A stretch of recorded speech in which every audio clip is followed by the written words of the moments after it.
Ajax are one of the most successful clubs in the world and have had many great managers, including the likes of Rinus Michels, Louis van Gaal, Vic Buckingham and Johan Cruyff. But the man who truly catapulted them to success is criminally overlooked. Jack Reynolds was a man from Bury with an unremarkable playing career, but in 3 different spells in charge of Ajax, he would pioneer philosophies that would lead them to success, and that are still held strongly by the club to this day. This is the story of Jack Reynolds, the man who made Ajax.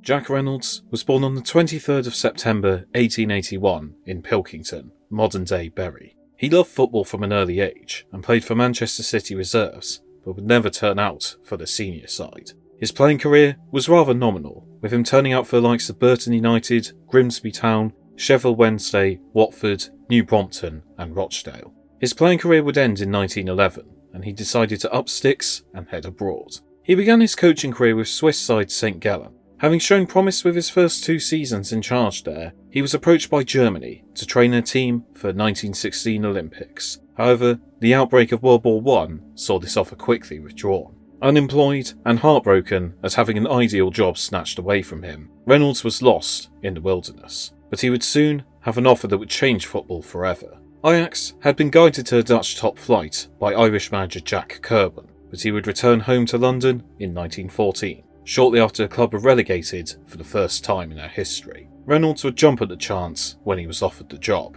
Ajax were a small team at the time, full of amateur players and lacking any form of identity. Reynolds would soon see this fixed, however. He developed the key philosophy of total football, in that each player can fill each position on the pitch, and had a high focus on fitness and technical ability, whereas other sides adhere to the physical side of the game. Reynolds was a workhorse, being at the club from 8 AM to 10 PM each day. He would not just work at the senior side, he would work at the youth teams too. The key philosophy of Ajax's academy is that all sides from the youth to the senior team should train and play in the same style, and it was Reynolds who first brought this idea to the club. His methods would soon pay off, as Ajax won their first major trophy in the Dutch Cup in 1917, and also sealed promotion to the top flight that same year. The next season, a 3-0 win over Willem II in Tilburg saw them crowned Dutch champions for the first time. The next campaign, they went unbeaten to retain their crown.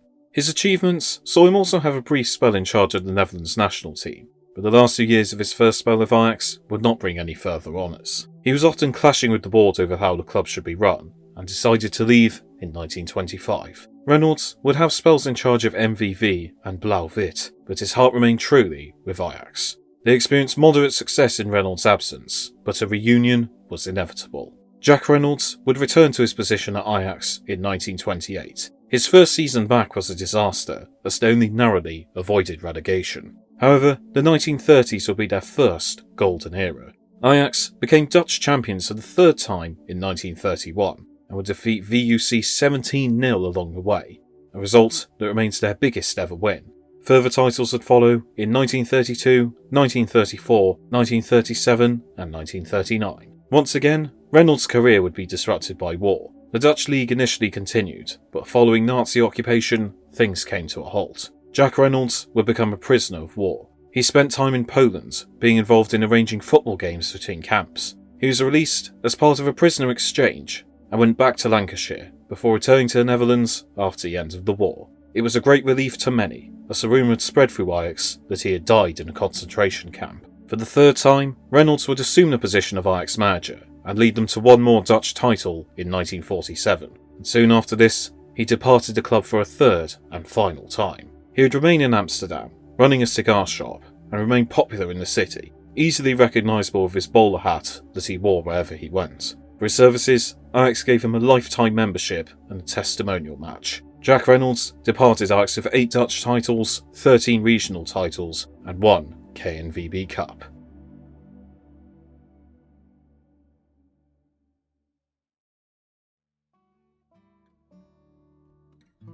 Jack Reynolds died on the 8th of November 1962 in Amsterdam. He was honoured by Ajax by having a stand named after him, and when they moved home, the lobby for VIP guests was named the Jack Reynolds Lounge. However, he still does not get the recognition he deserves. The legacy he left on the game is plain to see. The methods he brought into Ajax helped develop the total football movement, which helped grow the likes of Johan Cruyff and Rinus Michels. Jack Reynolds deserves to be spoken of in the same vein as these, as without him, football would be a very different game. Ajax may well have been another team lost in time without Reynolds' influence, but thanks to methods years ahead of his time he brought in, Ajax will forever be the house that Jack built.